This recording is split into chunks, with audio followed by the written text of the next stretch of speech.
রাগের মাথা মিমের পেটে লাথি মেরেছিলাম কিছুদিন আগে। ভেবেছিলাম আমি লাথি মারার আগেই মিম সরে যাবে, কিন্তু না, মিম সরেনি। লাঠিটা ওর পেটের উপর গিয়ে লাগলো। মিম তখন আমার দিকে চেয়ে রইলো, কিছু বলার সাহস পায়নি। আমাকে অনেক ভয় পায় সে। মিম ওই সময় প্রেগনেন্ট ছিল।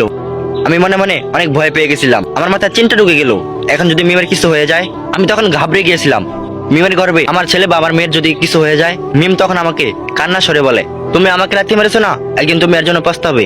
আমি মিমকে তখন কিছু বলিনি, শুধু ভাবতাম মেয়েটা এমন চুপচাপ কেন, অন্য মেয়েদের মতো রেগে কথা বলে না কেন। কিছুদিন আগে রাতে খাবার মাঝে কষে একটা চর মেরেছিলাম। মেয়েটা ভাত না খেয়েই উঠে চলে গেল। একটা কথা নিয়ে তর্ক করেছিল। যখন আমার মাথা ঠান্ডা হলো, তখন আমি ভাতের প্লেটটা নিয়ে ওর কাছে গেলাম। জিজ্ঞেস করলাম, তুমি ভাত না খেয়ে উঠে চলে আসলে কেন? মেয়েটা আমার কথার কোনো সারা শব্দ দিল না। তখন আমি ওর পাশে গিয়ে ওর মাথায় হাত বুলিয়ে বললাম, দেখো একটু একটু এমন হয়, তাই বলে কি তুমি ভাত খাবে না? এটা কিন্তু আমার একদম পছন্দ না। মিম তখন আমার কথার উত্তরে বলে, বাবা মার ঘর ছেড়ে আমি তোমার বাড়ি এসেছি তোমার সাথে সারা জীবন বাঁচবো বলে, আর সেইখানে তুমি কিনা আমায় কথায় কথায় মারো, তাহলে আমি কার কাছে যাব বলো? মিম মাঝে মাঝে এমন কিছু কথা বলে আমার মন একদম থেমে যায়। আমি তখন বললাম, ঠিক আছে, আর মারবো না তোমাকে, এখন তো ভাত খেয়ে নাও। মিম তখন বললো, দেখো না রাগ করে আসছি, তুমি খাইয়ে দাও, না হলে আমি ভাত খাবো না। আমি তখন মিমের কথা হেসে ফেললাম, মিমকে ভাত খাইয়ে দিলাম।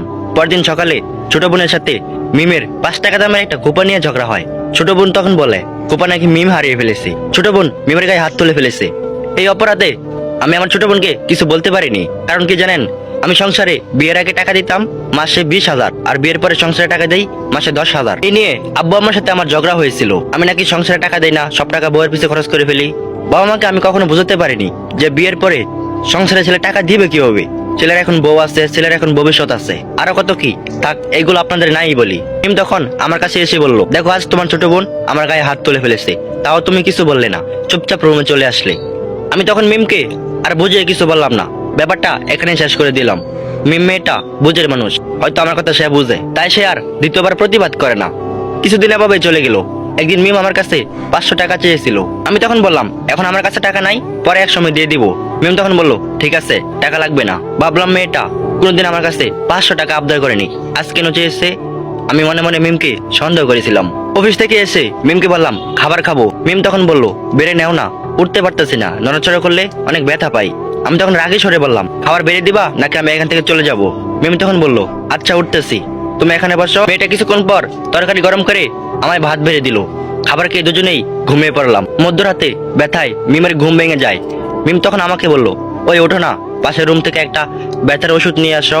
আমি বিরক্ত হয়ে বললাম, তুমি তো আনতে পারো, আমাকে ডাকছো কেন? তৃতীয়বার মিম আমাকে কিছু বললো না, নিজেই উঠে খেয়ে নিল। মিম তখন বললো, একদিন তুমি আমার জন্য খুব পস্তাবে, মনে রেখো। আমি তখন কিছু বললাম না। মিম তখন ঘুমিয়ে গেল।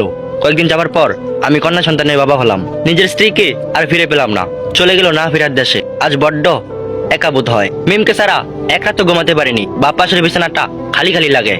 আজ আমি মিমের জন্য খুব পস্তাচ্ছি। ও বলেছিল একদিন খুব পস্তাবে আমার জন্য, ওর কথাটাই রয়ে গেল। মধ্যরাতে আমার ঘুম ভেঙে যায়, নিজেকে অনেক অসহায় মনে হয়। মিমকে আমি ফিরে পেতে চাই, চাইলেও আর পাবো না, সে আমার কাছ থেকে অনেক দূরে চলে গেছে।